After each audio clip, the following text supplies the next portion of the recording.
Geisha coffee is a specialty coffee that belongs to Arabica species, Oh, okay. 60% of world production. Now, in Panama, we also produce Robusta, which is more adaptable. Robusta, like this one right here, only takes 2 years to produce coffee. Mm-hmm. Geisha, on the other hand, 3 to 5 years. Robusta grows anywhere, right here, for example, at sea level. Geisha requires high elevations, at least 2,000 meters above sea level, so the higher the better. That's why it's only produced in Chiriquí province. This is western Panama near Costa Rica. And each province in Panama has its own flag. Oh. Now, the coffee comes from Africa, in Ethiopia specifically. There is a mountain there called Gesha. That's a real name. So it's not geisha like it says here. It was a misspelling Yes. because of Japanese geishas. So you would drop the I. It's Gesha. It's been a good marketing there. Yes. It sounds it's more exotic. Always And that's related why- to Japan. Yeah. Now, Oh, I like this. of course. All Arabica varieties, just like geisha, have 50% less caffeine than Robusta species. So it's naturally decaf, you can say. It's super soft, pretty much like a tea flavor. Now, over here, please. This one right here, you can appreciate, is the coffee flower. It's called Azahar flower. So each flower turns into one coffee cherry. Oh. Now, this goes from March to May.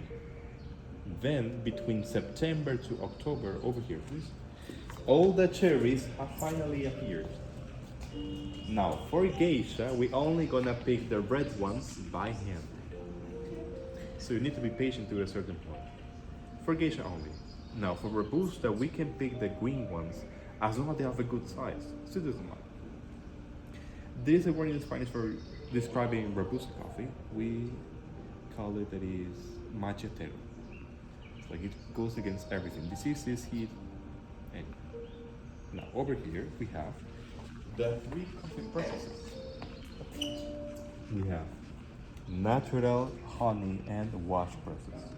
Natural is the simplest way, which is this one right here. May I put it in your hand? This is, here you go, and here you go. So this is the size of the cherry? Or Well, the fruit? it's bigger when it's fresh. Okay. It shrinks. Yeah. But for geisha, it has the biggest cherries regarding all Arabica varieties.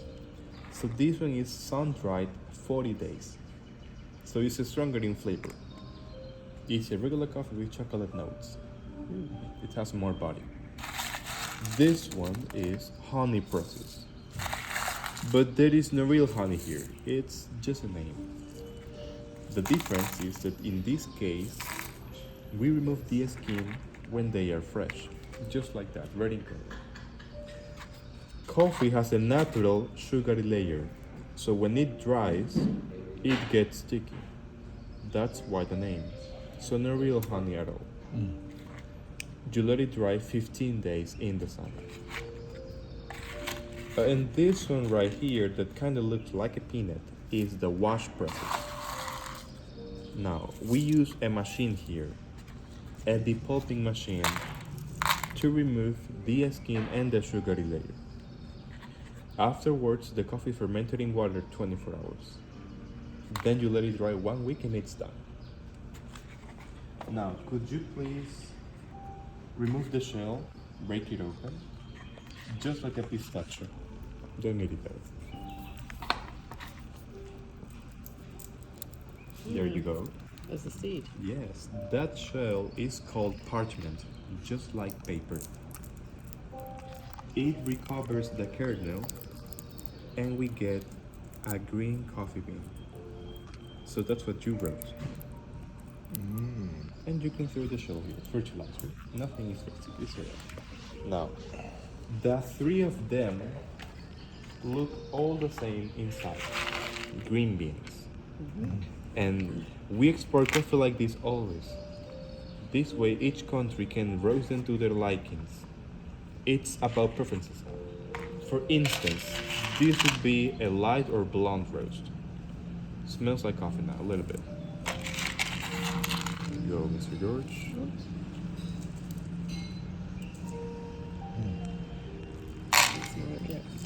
Did you know that light roast has more caffeine? No. Yeah, so the more you roast coffee, the less caffeine is going to have. It's about temperature.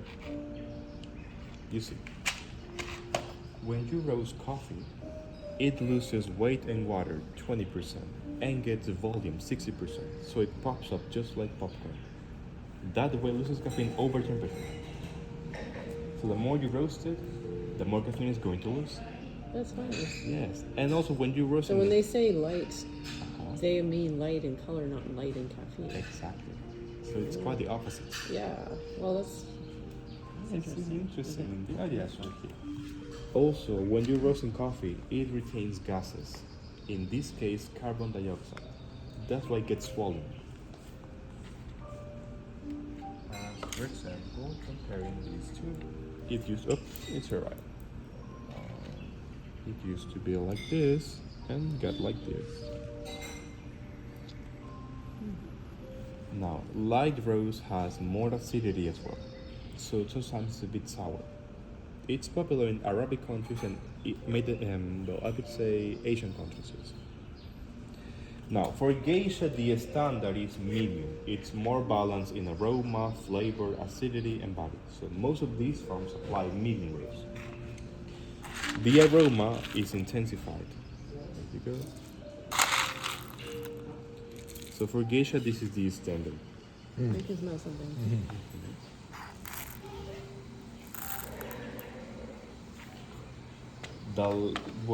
Dark roast is somewhat more commercial, I would say.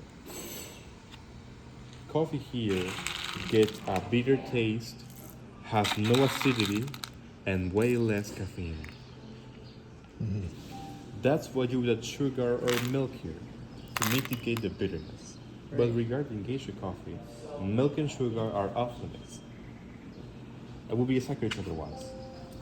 I mean, you can do it, but you shouldn't. The last stage is the grinding, which depends on the machine you use. Yeah. If it's a French press, like this one right here, should be a coarse grinding, just like this one right here. Yeah. If it's filter or pour over, gotta be medium coarse. Like this one right here, like the old-fashioned way for the dripping method. Nowadays people use paper filters. If you're using an Italian press or mocha, just like this one right here, or any regular coffee maker, it requires a fine grinding like this. And for espresso, yes, of course. Yeah, You that's have our to touch. maker. Yes. So this is like an average size. All coffee that is ground at supermarkets comes like this. In Panama, most of them are like this. And for espresso, should be the finest possible, so it's a bit more powdery. Now, regarding geisha coffee, the best method would be filter or pour over, which requires a medium coarse grinding like this one. And why is that? You see, As opposed to the other makers. comparing the French press, you add the coffee grounds, you add water, you let it brew for about 4 minutes, then you push it down and serve. There was no extraction at all. So the coffee here tends to be more acid than in the pour over. In the pour over, you control water temperature, brewing time. You add the coffee grounds, then you add water in circles every 45 seconds. This way, you get all the coffee properties in a more balanced way. Okay. And you get a clean coffee score, no sediments at all. In the Italian press, this is like a homemade espresso machine. The coffee here, sometimes it's a bit bitter because of the temperature and the high pressure. Geisha is highly delicate, so it's cut out for pour over number 1. We also have here a top 10 of the most expensive coffees in the world. Now we gotta point out Kona from Hawaii, from Jamaica, Blue Mountain, from Ethiopia, Jirga Chefe, from Brazil, from Colombia, HR61, from the UK we have St. Helena Island, from Brazil, Jacu. Do you know this one? No. It's rather particular. They use birds for the coffee. Oh, that one, yes. I just don't want to try that. Sure thing. We also have from Indonesia the kopi luwak. Yeah, that's the other one. They use like a cat-like creature. Yeah. And in Thailand we have black ivory coffee. They used elephants instead. Yeah. No. Same way. And number one, Panama geisha. No animals involved here. Nothing to worry about. No geisha women? Over here. You see, all the geisha farms are evaluated at the Best of Panama competition. This is pretty much like the Miss Universe of coffee, let's say. In Panama, there are 93 farms for geisha. They only do natural and wash for the competition. So the honey process is rather exotic. Only 6 farms do honey out of 93. It's every single year, and Carmen State in 2023 reached 96.5 out of 100 points. It was the highest ever till last year when Hacienda La Esmeralda reached 98 points out of 100. Almost perfect. And the same farm, 2 processes, so it's top notch. After each competition, the winners go to an auction. So, Carmen was a winner 3 years ago. It reached $10,000 per kilo. Wow. Now, you can appreciate the aroma on the top of the package if you squeeze it. It's a bit fruity. Wow. That's so good. So this is wash process. It's super soft. Carmen in particular, it's